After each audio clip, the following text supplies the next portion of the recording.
হরে কৃষ্ণ। জয় নিতাই, জয় গৌর, জয় রাধা মাধব। সকল গৌর অনুরাগী, কৃষ্ণ অনুরাগী ভক্তবৃন্দের চরণে জানাই শত শত সহস্র কোটি দণ্ডবত প্রণাম। আজকে কামিকা একাদশী, তাই কামিকা একাদশীর ব্রত মাহাত্ম্য আপনাদের কাছে বর্ণনা করব। আপনারা সকলেই ভিডিওটি ভালোভাবে দেখবেন এবং শ্রবণ করার চেষ্টা করবেন। হরে কৃষ্ণ। কামিকা একাদশীর ব্রত মাহাত্ম্য।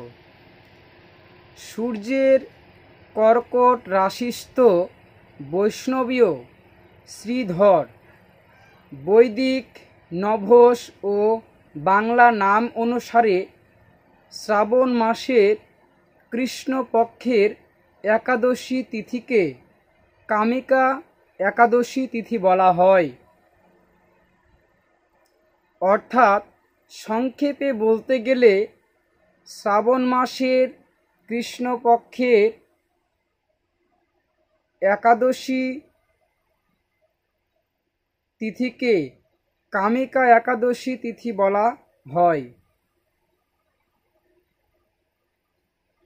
এই একাদশী বাংলা ক্যালেন্ডারে আষাঢ় মাসে, আষাঢ় এবং শ্রাবণ মাসেও পালন করা হয়।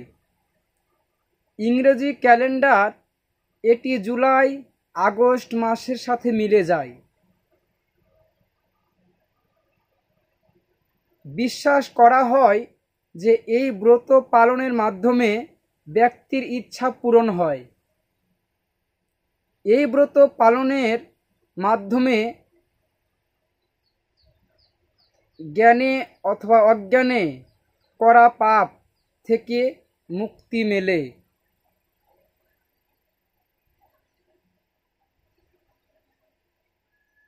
অভিধানগত অর্থে কম, কম বা ক ধাতুগত শব্দ থেকে কামনা,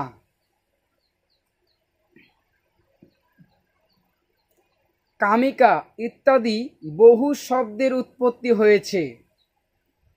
সাধারণভাবে কম বা ক এর অর্থ হল অল্প, কদাচিৎ, সুন্দর, অপটু, অপকৃষ্ট ইত্যাদি প্রায় 125টি শব্দ। তন্ত্র মতে ক এবং ম বীজমন্ত্র, মতান্তরে জলজ এবং শিব প্রভৃতি। কামিকা কাম ধাতু প্লাস ইক, হস্যইক ইক, ঠন, অস্তর্থে অথবা স্ত্রিং আ টাপ শব্দের অর্থ হল করপক্ষী, কামনায় ভরপুর ইত্যাদি 5টি শব্দ। বিশেষ অর্থে বলা হয় যে একাদশী দেবী তার অনুগত এবং আশ্রয় প্রার্থী ভক্তের মনের বিষয় কামনা দূর করে দিব্য চেতনা প্রদান করেন। তিনি হলেন শ্রী শ্রী কামিকা একাদশী দেবী। মতান্তরে কামদা একাদশী দেবী। এই একাদশীর আদিষ্ট দেবতার নাম শ্রীধর। পৌরাণিক আখ্যান থেকে জানা যায় পাণ্ডববর্গ শ্রীকৃষ্ণকে এই পূর্ণ একাদশী প্রসঙ্গে জিজ্ঞেস করেছিলেন। তখন তিনি প্রজাপতি ব্রহ্মা এবং দেবর্ষি নারদের সূত্র ধরে পাণ্ডবদের জানাচ্ছেন যে অন্যান্য একাদশীর মতো এই একাদশীও আধ্যাত্মিক জগতের যাত্রীদের সহায়ক, পরম মঙ্গলদায়ক ও আনন্দদায়ক। শাস্ত্রীয় বিধান মেনে এবং নিষ্ঠা ভরে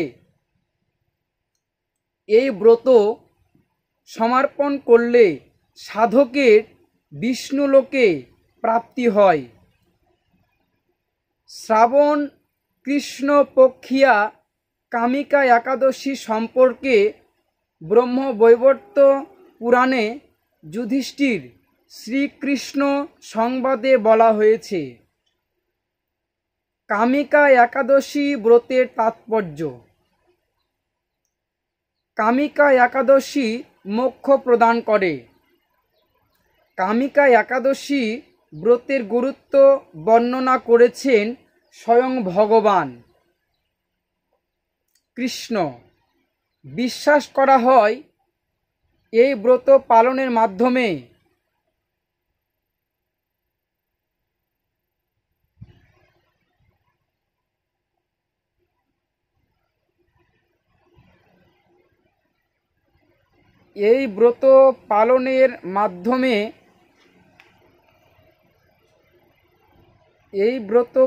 মাধ্যমে ব্যক্তির সমস্ত ইচ্ছা পূরণ হয়। কামিকা একাদশী ব্রত পূর্ববর্তী জীবনের পাপ থেকেও মুক্তি দেয়। যারা নিজেদের পাপ থেকে মুক্তি পাওয়ার জন্য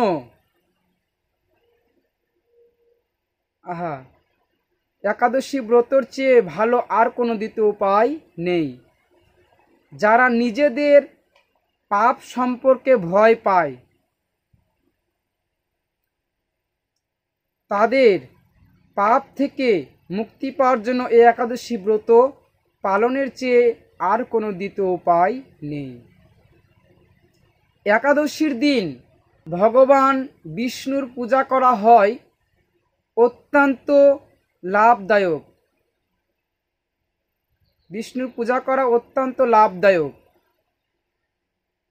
মহাভারতে স্বয়ং ভগবান কৃষ্ণ যুধিষ্ঠির ও অর্জুনকে এই একাদশী ব্রত উপবাসের গুরুত্ব সম্পর্কে বলেছিলেন।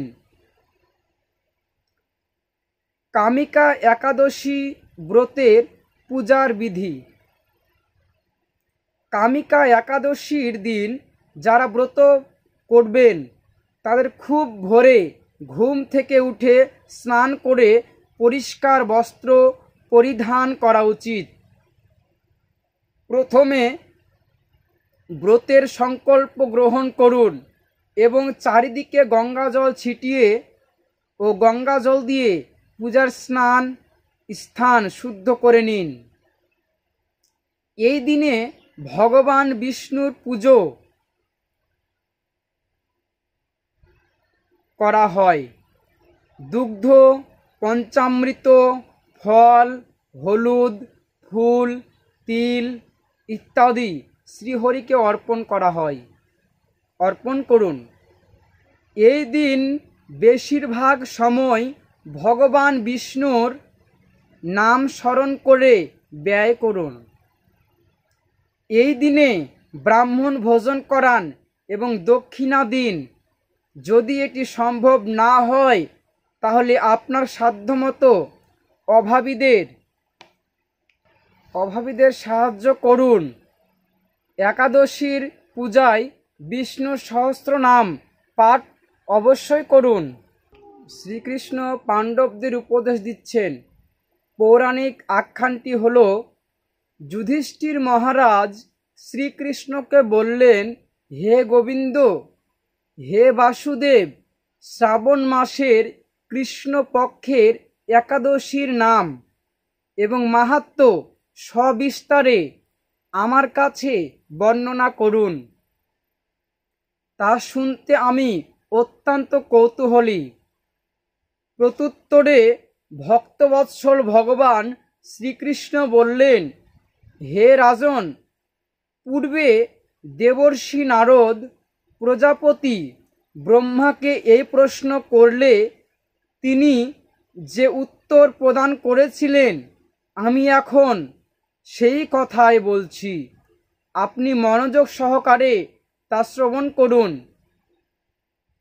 এক সময় ব্রহ্মার কাছে ভক্তশ্রেষ্ঠ নারদ জিজ্ঞাসা করলেন, হে ভগবান, শ্রাবণ মাসের কৃষ্ণপক্ষিয়া একাদশীর নাম কি এবং আরাধ্য দেবতা কে, সে ব্রতের বিধি বা কী রকম এবং এই ব্রতের ফলে কি পুণ্য লাভ হয় তা সবিশেষ জানতে ইচ্ছা করি। আপনি কৃপা করে আমাকে তা জানালে আমার জীবন ধন্য হবে। শ্রী নারদের কথা শুনে ব্রহ্মা অত্যন্ত সন্তুষ্ট হলেন। তিনি বললেন, হে বৎস, জগৎজীবের মঙ্গলের জন্য আমি তোমার প্রশ্নের যথাযথ উত্তর দিচ্ছি, তুমি তা শ্রবণ করো। শ্রাবণ মাসের কৃষ্ণপক্ষিয়া একাদশী কামিকা নামে জগতে প্রসিদ্ধা। এই একাদশীর মাহাত্ম্য শ্রবণে বাজপেয় যজ্ঞের ফল লাভ হয়। ভগবান শ্রীহরির পূজা অর্চনা অপরিমিত পূর্ণ ফল প্রদান করে। গঙ্গা, গোদাবরী, কাশী, নৈমিষারণ্য, পুষ্কর ইত্যাদি তীর্থ দর্শনের সমস্ত ফল একমাত্র কৃষ্ণ পূজার মাধ্যমে কোটিগুণ লাভ করা যায়। সাগর ও অরণ্য যুক্ত পৃথিবী দানের ফল, দুগ্ধবতী গাভী দানের ফল অনায়াসে এই ব্রত পালনে লাভ হয়। যারা পাপ পুণ্য সাগরে নিমগ্ন, এই ব্রতই তাদের উদ্ধারের একমাত্র সহজ উপায়। এই রকম পবিত্র পাপনাশক শ্রেষ্ঠ ব্রত আর জগতে নেই। শ্রীহরি স্বয়ং এই মাহাত্ম্য কীর্তন করেছেন। রাত্রি জাগরণ করে যারা এই ব্রত পালন করেন তারা কখনো দুঃখ দুর্দশা গ্রস্ত হন না। এই ব্রত পালনকারী কখনো নিম্নযোগী প্রাপ্ত হন না।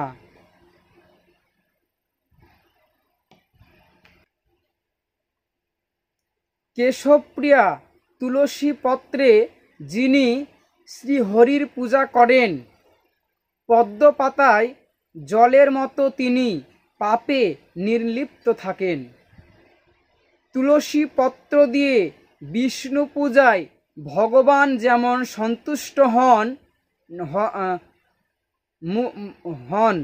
মণিমুক্তাদি মূল্যবান রত্নর মাধ্যমেও তেমন প্রীত হন না। যিনি কেশবকে তুলসী মঞ্জুর দিয়ে পূজা করেন তার জন্মার্জিত সমস্ত পাপ ক্ষয় হয়ে যায়। এই প্রসঙ্গে ব্রহ্মা বললেন, হে নারদ, যিনি তুলসীকে প্রত্যহ দর্শন করেন তার সকল পাপ রাশি বিদূরিত হয়ে যায়। যিনি তাকে স্পর্শ করেন তার পাপ মলিন দেহ পবিত্র হয়। তাকে প্রণাম করলে সমস্ত রোগ দূর হয়। তাকে জল সিঞ্চন করলে যমও তার কাছে আসতে ভয় পান। শ্রীহরির চরণে তুলসী অর্পিত হলে ভগবত ভক্তি লাভ হয়। তাই হে আমি আপনার কাছে সর্ব পাপ হারিণী কামিকা একাদশীর মাহাত্ম্য বর্ণনা করলাম। অতএব যিনি ব্রহ্মহত্যা, ভ্রূণ হত্যা, পাপ বিনাশিনী, মহা পুণ্য ফলদায়ী এই ব্রত পালন করবেন, এমনকি এই ব্রত কথা শ্রবণ করলেও পুণ্য হয়। শ্রুতং মাহাত্ম্যমেতস্য নরয় শ্রদ্ধা সমন্বিতয় বিষ্ণু লোকম বাপ্লেতি সর্বপাপয় প্রমোচ্যতে। ব্রহ্মবৈবর্ত পুরাণের একাদশী স্তোত্র অথবা 31।